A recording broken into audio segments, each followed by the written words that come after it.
كتاب الله دستوري كتاب الله. Berikutnya imam. Imam lebih fundamental. Bapak mau jadi imam atau jadi khatib? Halo. Hah? Mau jadi imam atau jadi khatib? Harus dua-duanya. Iya. Kalau jadi imam bisa jadi khatib. Kalau di Masjidil Haram dan biasa dulu begitu, ya imam ya khatib, khatib ya imam. Ya gitu. Tapi ya apa boleh buat?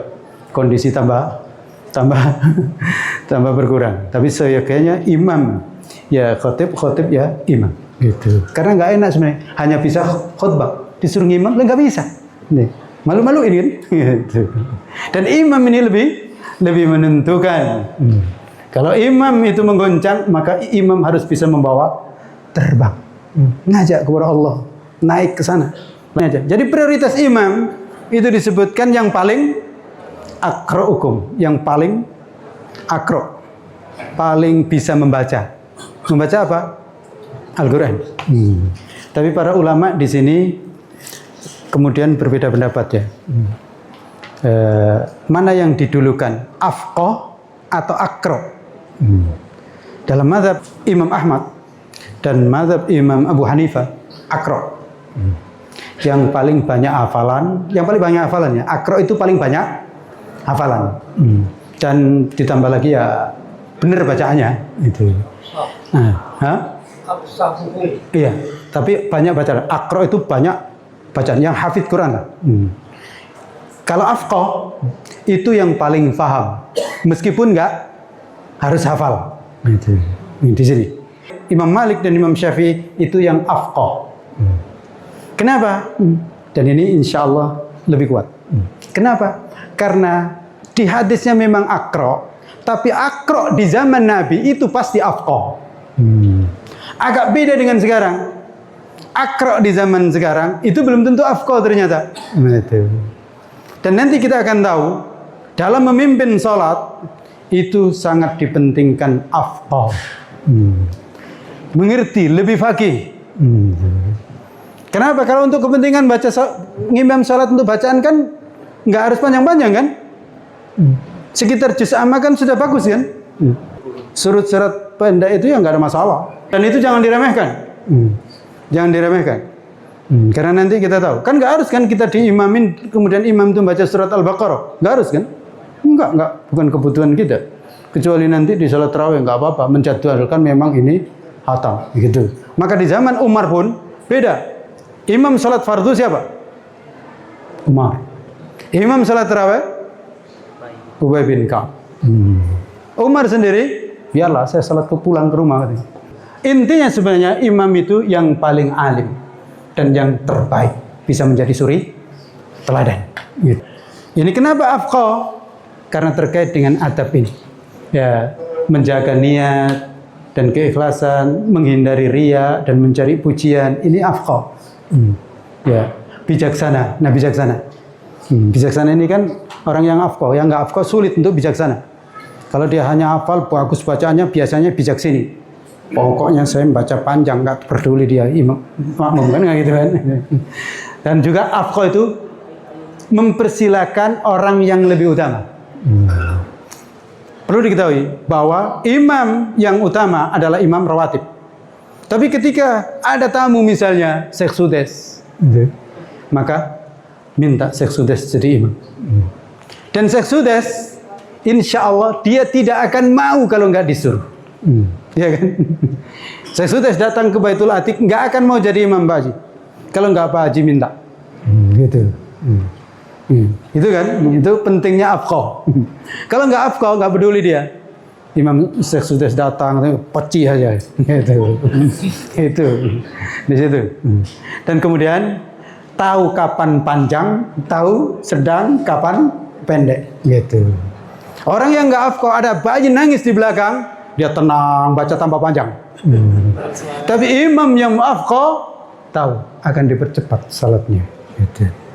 Di Masjidil Haram imamnya akro sekaligus afqah. Gitu. Ya, jamaah luar biasa. Cuaca agak panas. Hari Jumat kira-kira baca apa? Ya, kalau di Bengkulu baca surat sajadah itulah nggak peduli dia. Tapi di sana rupanya saya sudah nunggu baca sajadah, surat saja, tapi ternyata enggak. Bahkan baca pendek sekali, salat subuh padahal.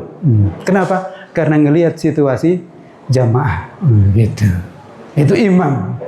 Jadi imam itu merasakan kondisi jamaah kayak sopir lah. Sopir yang ahli itu tahu bagaimana kondisi di belakang.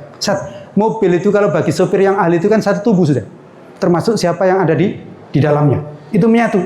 Gitu. Tapi kalau nggak ahli ya tahu diri sendiri dan ngewebut nggak tahu, mabuk terserah lah gitu. Gitu. Jadi tahu kondisi makmum, tahu cuaca dan suasana. Ini suasana apa? Nah, gempa. Ditambah lagi baca surat panjang. Gimana? Mentang-mentang nggak takut mati. Lah sesudah itu, wis kalian semua takut mati. Lihat saya ini nggak takut mati kan. Giliran gempa lagi paling banter lari dia. Lanjut. Meringankan sholat. Secara umum, imam itu hendaknya meringankan. Ringan itu belum tentu pendek ya. Bisa panjang, tapi ringan. Gitu. Syekh Mahir Al-Mu'aqqili itu ringan bacaannya kalau kita dengar. Meskipun panjang. Termasuk yang Syekh Dosari. Itu ringan itu. Meskipun panjang. Itu. Syekh Sudes agak berat, kadang ringan, berat ringan gitu. Gitu. Tapi intinya Nabi menyuruh khaffifu, ringankan gitu. Termasuk bacaan. Dan di antara bacaan ringan itu kalau sang imam betul-betul hafal. Akan terasa itu. Kalau imam ini betul-betul hafal, itu makmum akan merasakan ringan. Tapi kalau imamnya setengah-setengah hafal, makmum merasakan berat. Kayak kita dibawa mobil. Kalau sopir itu ahli, enak sekali.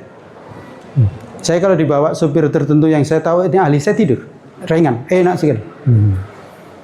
Ringan dia bawa, meskipun kencang. Ada yang kita bawa, Masya Allah. Biasanya nyopir angkot. Ternyata kayak bawa angkot ya, Masya Allah. Dari Bengkulu sampai Jawa Timur nggak bisa tidur saya. Itu. Nah, imam juga begitu. Sikapnya tawadhu, memberikan keteladanan, tidak mendahului imam rawatib tadi. Kalau ada imam rawatib mentang-mentang hafal, jangan. Itu. Imam rawatib, dia yang, dan imam rawatib sebaliknya juga, tanya juga, yang hadir ini siapa sih ini? Ada siapa ini? Jangan sampai nggak tahu langsung nyelonong saja ke depan. Lihat siapa yang hadir. Karena nanti kita tahu bagaimana imam itu seharusnya. Ju'ilal imamu liyutamma bihi. Imam itu untuk diikuti. Oleh karena itu sebenarnya saya sering merinding kalau jadi imam. Merinding. Karena diikuti. Dan diikuti ini saya nangkapnya ya lahir batin. Meskipun ya kita sering itu merasa diikuti itu hanya lahir. Jadi nyaris kita tuh bertanggung jawab. Sholat ini diterima atau tidak? Itu karena diikuti. Dan makmum itu nggak boleh membersamai. Apalagi mendahului. Kalau membersamai, ulama masih mengatakan makruh mendekati haram. Tapi kalau mendahului, batal. Gitu. Maka berturut harus ngikut. Gitu. Dan oleh karena itu, imam harus pantas untuk diikuti. Maka etika imam sebelum sholat dimulai, lanjut. Itu saya kutipkan hadis-hadis dari Riyadhus Shalihin. Jadi silakan jadikan pedoman Bulughul Maram, Riyadhus Shalihin. Jadi ternyata Nabi itu sholat itu ngatur dulu. Jadi imam itu komandan. Jangan langsung tiba-tiba datang langsung takbir. Harus memastikan siapa di belakang. Hendaknya yang di belakang persisnya itu adalah yang bisa menggantikan. Wakil. Maka imam kalau ada yang kira-kira kurang bisa, terus kemudian kok ada yang bisa, tarik izinnya supaya ini yang di belakang saya, gitu. Karena kalau ada sesuatu dia harus bisa menggantikan, ya kan? Terus juga dipastikan rapat. Nabi itu sampai berjalan dulu di shaf, nepukin pundak, yang memsah manakibana fis shalah. Nabi itu memegang pundak-pundak kami. Berarti kan Nabi nggak langsung ke depan, ditata dulu, rapatkan. Sehingga pundak dengan pundak bertemu. Sampai disebutkan kalau bila perlu kaki juga bertemu. Karena kalau simetris bertemu nanti. Kaki bertemu kaki, pundak bertemu pundak. Tapi jangan pula begini, nyari kaki orang. Mana belum ketemu. Jangan begitu. Ukurannya di sini. Di sini lurus. Tapi dalam hadis Bukhari memang iya. Sahabat sampai saking ingin mempraktekkan apa yang disampaikan oleh Nabi, yaitu rusu itu kan bunyanin marsus. Kalbul yani marsus. Bangunan itu kan mepet semua gitu. Tapi itu tadi jangan sampai kemudian kaki nyari kaki kawan terus. Ya jadi begini salat. Ya, nggak cocok. Salat itu simetris. Dan ini memang bisa terjadi apalagi kalau di Masjidil Haram. Gitu. As-salatu mi'rajul mu'min. Salat itu adalah mi'rajnya orang yang beriman. Maka sesungguhnya imam harus bisa memimpin bagaimana jamaah itu melambung.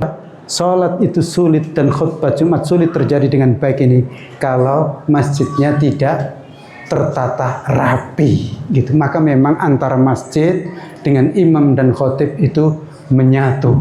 Ya. Ketuanya saja yang semangat, imamnya nggak bisa-bisa ya nggak bisa. Begitu juga dengan khotibnya. Jadi ini menjadi sebuah satu kesatuan. Saya kira di sini Bapak dan saudara-saudara sekalian, ini contoh saja. Nanti silakan untuk dibaca-baca, bagus dibaca di khutbah silakan. Kalau kurang-kurang ya silakan. Tapi saya ingin cermati setidaknya yang penting itu sebenarnya judulnya ini. Jadi hendaknya khotib itu punya semangat yang kuat. Saya berkhutbah itu harus menggetarkan dada yang hadir dan harus mengguncang dunia gitu. Jangan hanya mengguncang diri sendiri gitu.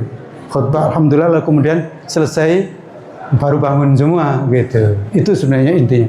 Nanti insya Allah juga akan di-share materi-materi khutbah. Ini sudah masuk di grup semuanya.